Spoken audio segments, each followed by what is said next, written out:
সরকারের অনলাইনে ভাটছে।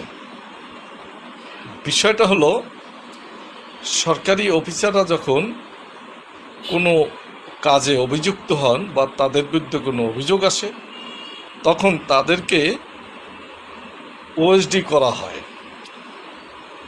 ওএসডি করার অর্থটা হলো, তারা বিনা কাজে থাকেন, কোনো কাজ থাকে না তাদের, তারা বেতন ভাতা পাবেন পুরোপুরি, কিন্তু তাদের কোনো কাজ থাকবে না। এটা হলো তাদের শাস্তি।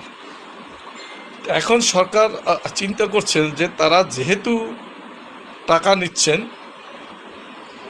তারা শুধু শুধু তাদেরকে টাকা দেওয়া হয়, বেতন ভাতা দেওয়া হয়, অর্থাৎ এটা তো তাদের শাস্তি হলো না, অর্থাৎ বিনা কাজে বেতন ভাতা তারা পাচ্ছেন।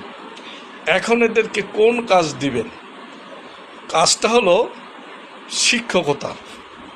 এখন আপনারা ভাবেন যে শিক্ষকতা কেমন পেশা, অর্থাৎ শাস্তিমূলক, অর্থাৎ তাদেরকে শাস্তিমূলক, তাদের বিরুদ্ধে যে সরকার ব্যবস্থা নিচ্ছে সেটা হলো শিক্ষকতা। তাহলে শিক্ষকরা তাহলে আজীবন শাস্তি পাচ্ছেন।